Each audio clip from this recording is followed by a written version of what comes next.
Hey guys, how are you? I guess you're very fine today.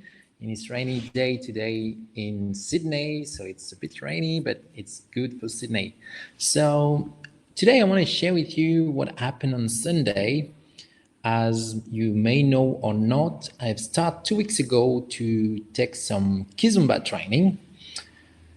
And Sunday was my second lesson, and I have so much insight during this second lesson, and I couldn't not share with you everything I've learned during this. It was a great reminder for me of everything I've been struggling so far in my life. So I've made a first video about this last time, but now I want to share what happened after the second session.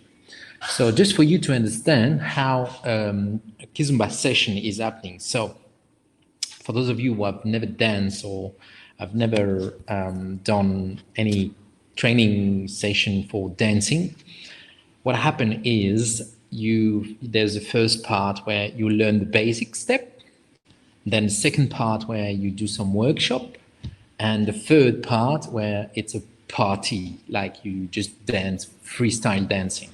So the first part, the basic step, you're gonna learn the basics. First, the teacher show the man how to do it. The male teacher show the man how to do it. The female teacher show the woman how to do it. And then once we have done that once or twice, we just pick a partner and go to do that the same steps together. And after that, you put some music and we do that again. We do that for half an hour. And then it's 1 hour workshop where he will show us some tricks on how to do it, how to dance. And same process, he show us the tricks, then we pick a partner, we do the tricks together, and then we do the tricks with the music. And the third part is the party, where we just go and dance like you were in a nightclub or whatever. So it's great. And I was facing myself and with the villain in my head, with the voice in my head. And I was like, oh my gosh, I could not invite someone because even if I'm not shy, they're very great dancers all there and they're very great. And I was starting to compare myself with others. And I'm sure that might happen to you in any kind of way, like in your job, in your life. And mostly in the job, we compare ourselves with others and we think the voice in our head, and we think that, oh, maybe that's not for me. That's not, I'm not meant to do, they're so great. And we start to think. So my tips for you, the thing I've done to overcome this, the thing I've done to overcome this fear, this voice, is just asking myself some question about the truth. What was the truth here? The truth was when I asked the female dancer I was about to ask, how long have they danced? And most of them, they have danced for 6 months, a year, 2 years.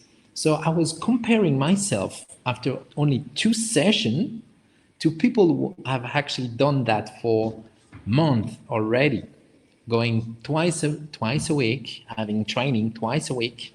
And I was comparing myself. And then I realized that I cannot be good in only 2 sessions when they are training for months already. So that was the first step I've done. Like, what is the reality there? And then I asked myself, like, okay, so what am I afraid of? What is the real fear here? Is that I'm afraid of not being good, or is that I'm afraid of being rejected? And the reality was I was afraid to be rejected. So what I did is, okay, let's face the fear. Let's face the fear of being rejected. So I've done something that was facing my fear.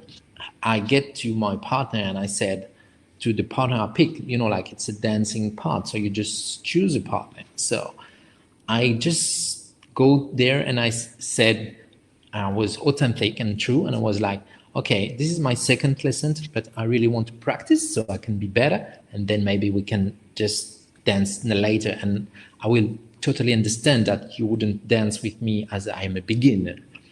And what happened was amazing because every single person, every single woman there just said to me like, we've all been there and we want to help. So it was amazing. So what is the thing that just for you to understand is once you face your fear and once you come to the truth of the situation and not the movie that is in your head, then great things can happen to you.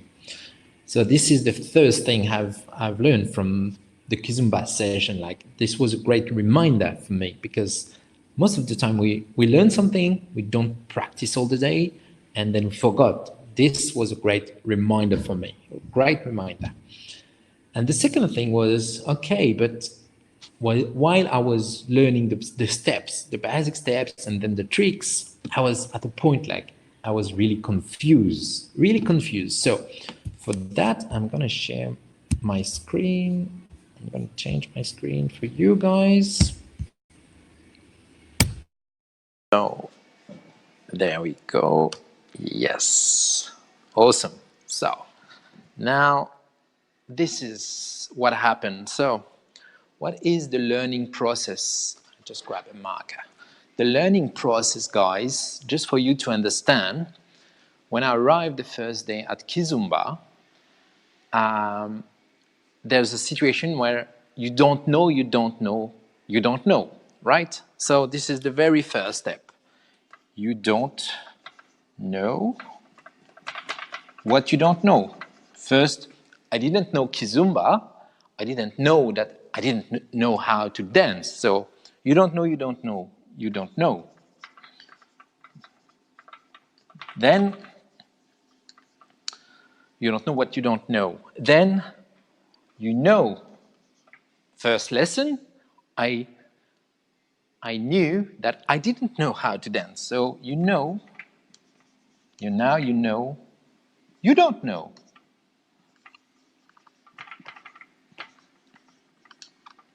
You don't know. I hope you can read, guys. And then you practice. So after the second lesson, I cannot go. So for now, I am on this stage. I was this stage first. Now I am at this stage where I know that I don't know. And this is the learning process, guys. You know you don't. You know you don't know. So you have to learn something new. And when you practice something new for a certain amount of time, for a certain repetition, and you go to the phase where you know. It's like for the Kizomba, for example, you know the steps, you know the music, you know the musicality, so you know everything. You know that you know how you do it, right? So you might go to this stage. I'm not here there yet in the Kizomba session, but during the process, and then there's a point, if you practice enough, you're going to progress again to the point where you don't know, you know. And then you will get to this point, which is the point where the skills, the new learning you've done is in your body. It's like, it's an unconscious process. You don't have to think about it. You just do it. If someone asks you how you do it, most of the time you will answer, I don't know, because you don't know that you know it. And it's like, for those of you who drive a manual car, for example, you've learned that you didn't know first that you didn't know how to drive. Then you start to learn, and you figure out that you didn't know. You knew that you didn't know how to drive. You figure out that. Then you practice a little bit, or a lot. It depends on your skills. You practice, and then now you know that you know. And this is when you get your driving license most of the time. So you look in the mirror, you play with the sticks, you play with the wheel, you have to think about everything you're doing. right? It's a conscious process. You have to think about everything you are doing. Well, it's the same for everything. You have to think about everything you are doing. And then, when you practice again and again and again, you just don't know you know. You just drive. You don't think about looking in the mirror. You don't think about passing the gear. You don't think about everything. You do it, right? But what happened during this process, this 4-step process? So there's a lot of what we call, from here to here, there's a lot of confusion. And how you get from the you don't know what you don't know to you don't know you know is practice. So practice, practice, practice. So to get rid of the confusion, the more you will practice, the more the confusion will go away and the more skills you will get. So knowing that, now when you learn a new skills, the question you have to ask yourself is, when do I want to be good at the thing I'm learning? For example, I want to learn guitar, for example. And if I say, okay, I want to be good at playing guitar at the end in 12 months, now I know that how much I need to practice to get there. And it's the same for every skills you want to learn. Ask yourself, when do I want to be good at what I want to learn? So this is it for today, guys. I hope this video will help you. If you find something interesting or you find something you've learned, just please like the video and share with your friends. Have a good day, guys. Love you. Bye.